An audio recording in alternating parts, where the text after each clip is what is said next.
जय श्री कृष्ण दोस्तों। आज हम आपके लिए भगवान श्री कृष्ण की लीलाओं के अंतर्गत 32वां अध्याय लेकर प्रस्तुत हैं, जिसके अंतर्गत कृष्ण के गोपियों के पास लौटकर आने का वर्णन किया गया है। अंततः गत्वा, जब कृष्ण पुनः गोपियों के मध्य में प्रकट हुए तो वे अति सुंदर लग रहे थे, जो सभी ऐश्वर्यों से युक्त व्यक्ति के अनुकूल थे। ब्रह्म संहिता में कहा गया है, राधा आनंद चिन्मय रस प्रति भावी भावितः। कृष्ण अकेले विशेष सुंदर नहीं, भगवान जब उनकी शक्ति विशेषतः रानी के रूप में उनकी हृदय शक्ति का विस्तार होता है तो वे अत्यंत भव्य होते हैं। शक्ति रहित परम सत्य की पूर्णता की मायावादी अपूर्ण ज्ञान का कारण है। अपनी विभिन्न शक्तियों के प्रदर्शन के बिना परम सत्य पूर्ण नहीं है। चिन्मय रस का अर्थ है कि उनका शरीर नित्य आनंद और ज्ञान का दिव्य स्वरूप है। कृष्ण विभिन्न शक्तियों से नामांकित रहते हैं। मूल रूप से वे पूर्ण और सुंदर हैं। हमें ब्रह्म संहिता तथा स्कंद पुराण से पता चलता है कि कृष्ण में हजारों लक्ष्मियां निवास करती हैं। ये गोपियां लक्ष्मियां ही हैं। जहाँ कृष्ण यमुना के तट पर हाथ डाल कर रह रही थी। स्कंद पुराण के अनुसार हजारों गोपियों में से चंद्रावली तथा राधा रानी प्रमुख हैं। राधा रानी सर्वोपरि हैं। जब कृष्ण ने यमुना तट पर स्थित जंगल में प्रवेश किया तो चांदनी से आस पास का सारा अंधकार दूर हो गया। ऋतु के अनुकूल कुंद तथा कदम्ब फूल खिल रहे थे और मंद वायु उनकी सुगंध को फैला रही थी। सुगंधी को मधु समझकर वायु के साथ मधुमक्खियां भी मंडरा रही थीं।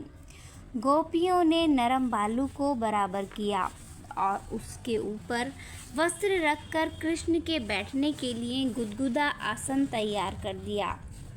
वहाँ पर जितनी गोपियाँ एकत्र थीं, लगभग वे सब वेदांती थीं।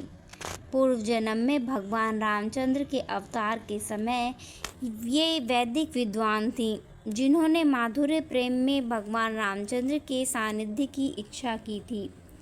रामचंद्र जी ने उन्हें वर दिया था कि वे भगवान कृष्ण के अवतार पर उपस्थित होंगी और वे उनकी इच्छाओं की पूर्ति करेंगी।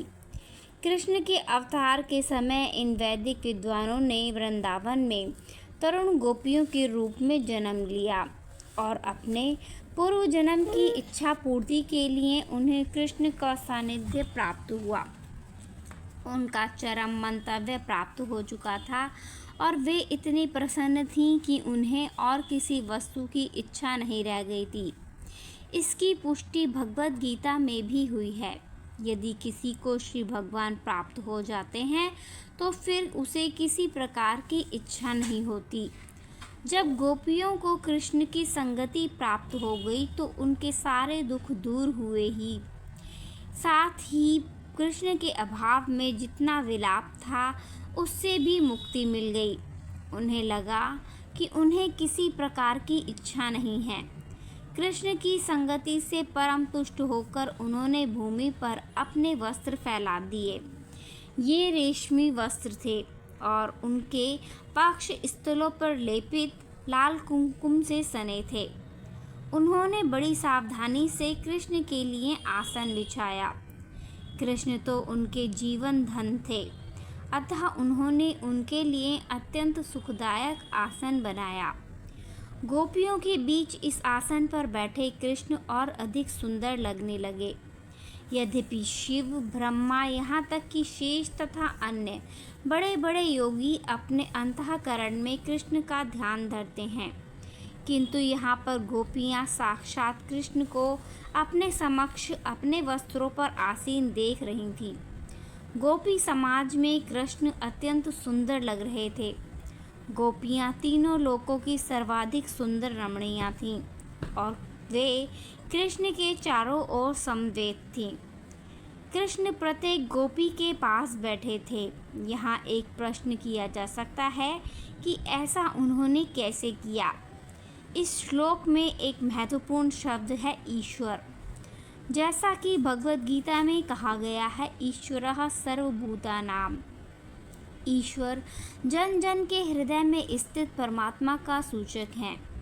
कृष्ण ने भी गोपियों की इस मंडली में परमात्मा रूप में अपनी इस विस्तार शक्ति का प्रदर्शन किया।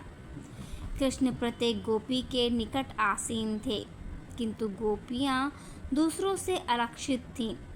कृष्ण गोपियों पर इतने दयालु थे कि उन्होंने उनके हृदयों में विराजमान होकर योग ध्यान में अवगम्य होने के बजाय वे गोपियों के निकट आसीन हो गए। अपने आप को बाहर आसीन करके उन्होंने गोपियों पर विशेष कृपा की, क्योंकि वे सारी सृष्टि की चुनी हुई सुंदरियां थीं। अपने प्राण प्यारे को पाकर गोपियां अपनी भौहें मटकाकर उन्हें प्रसन्न करने लगीं और अपना क्रोध छिपाकर हंसने लगीं। कुछ गोपियां उनके चरण कमलों को अपनी गोद में लेकर सहलाने लगीं और हंस हंसकर अपना गौण क्रोध इस प्रकार प्रकट करने लगीं। हे कृष्ण, हम वृंदावन की सामान्य स्त्रियां हैं और वैदिक ज्ञान के विषय में अधिक नहीं जानती कि क्या सही है और क्या गलत। अतः हम आपसे प्रश्न कर रही हैं और आप परम विद्वान हैं, अतः आप सही सही उत्तर दे सकते हैं। हम देखती हैं कि प्रेमी पुरुषों की 3 श्रेणियां हैं। एक श्रेणी तो केवल प्रेम ग्रहण करती है, दूसरी अनुकूल होकर प्रतिदान करती है, भले ही प्रेमी का विपरीत हो, और तीसरी न तो अनुकूल होती है न ही प्रतिकूल। अतः आप इन तीनों में से किसे पसंद करते हैं या किसे सत्य मानते हैं? प्रत्युत्तर में कृष्ण ने कहा, सखियों, जो लोग प्रेम व्यापार में केवल प्रतिपादन करना जानते हैं, वे व्यापारी तुल्य हैं। वे उतना ही देना जानते हैं जितना उन्हें प्राप्त होता है। अतः यहाँ पर प्रेम का प्रश्न ही नहीं उठता। यह तो मात्र स्वार्थपूर्ण अथवा स्वकेंद्रित व्यापार है, भले ही इन रंच भर प्रेम ही क्यों न हो। वे व्यापारियों से श्रेष्ठ हैं। दूसरी श्रेणी के लोग पहली श्रेणी से भी श्रेष्ठ हैं, जो दूसरे पक्ष से विरोध पाने पर भी प्रेम करते हैं। जब माता पिता अपने संतानों को उनकी उपेक्षा के बावजूद प्रेम करते हैं, तो वह एकनिष्ठ प्रेम है। तीसरी श्रेणी के लोग न तो प्रतिपादन करते हैं न ही उपेक्षा। इनकी 2 उपश्रेणियां हैं। एक आत्मतुष्ट रहती है, जिसे किसी के प्रेम की आवश्यकता नहीं।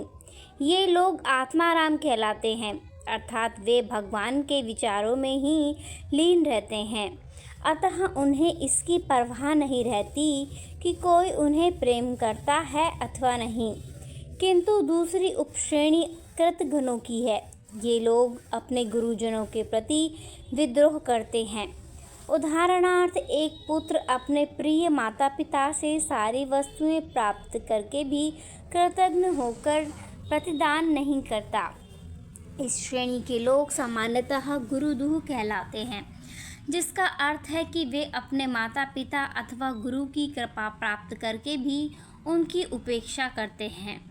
इस प्रकार कृष्ण ने गोपियों के उन प्रश्नों का भी उत्तर दे दिया जो अप्रत्यक्ष रूप से उनसे संबंधित थे कि उन्होंने गोपियों के व्यवहार को ठीक से नहीं समझा। उत्तर में कृष्ण ने कहा कि भगवान रूप में वे आत्मतुष्ट हैं, उन्हें किसी के प्रेम की आवश्यकता नहीं है। किंतु साथ ही उन्होंने यह भी कहा कि वे कृतघ्न नहीं हैं। कृष्ण ने आगे कहा, सखियों, कदाचित मेरे शब्दों तथा कार्यों से तुम्हें पीड़ा पहुंची हो, किंतु तुम्हें ज्ञात हो कि कभी कभी मैं अपने प्रति भक्तों द्वारा किए गए कार्यों का प्रत्युत्तर नहीं देता। मेरे भक्त मुझ पर अत्यधिक आसक्त हैं, किंतु कभी कभी मैं ठीक से उनके भावों का प्रत्युत्तर नहीं देता, जिससे मेरे प्रति उनका प्रेम और बढ़े। यदि मैं सरलता से उपलब्ध हो जाऊं तो वे ये सोच सकते हैं कि कृष्ण इतने सर्वसुलभ हैं, अतः मैं कभी कभी प्रत्युत्तर नहीं देता।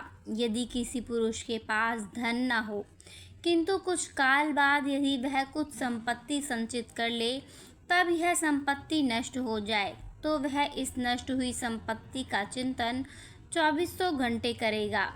इसी प्रकार अपने प्रेम भक्तों के प्रेम को बढ़ाने के उद्देश्य से कभी कभी मैं उनसे ओझल हुआ प्रतीत होता हूँ। वे मुझे भुलाने के बजाय मेरे प्रति प्रेमानुभूति बढ़ी हुई अनुभव करते हैं। प्रिय सखियों, तुम कभी यह मत सोचना कि मैं तुम्हारे साथ सामान्य भक्तों जैसा व्यवहार करता हूँ। मैं ही जानता हूँ कि तुम क्या हो। तुमने सारी सामाजिक तथा धार्मिक मर्यादाओं का त्याग किया है। तुमने माता पिता से अपने सारे बंधन तोड़ लिए हैं। तुम सामाजिक बंधनों तथा धार्मिक मर्यादा की परवाह न करके मेरे पास आई हो और मुझे प्यार किया। अतः मैं तुम लोगों का अत्यंत कृतज्ञ हूँ। इसलिए मैं तुम्हें सामान्य भक्तों के रूप में नहीं मानता। तुम यह मत सोचो कि मैं तुमसे दूर था, मैं तुम्हारे पास ही था। मैं तो यही देख रहा था कि मेरी अनुपस्थिति में तुम मेरे लिए कितने चिंतित रहती हो।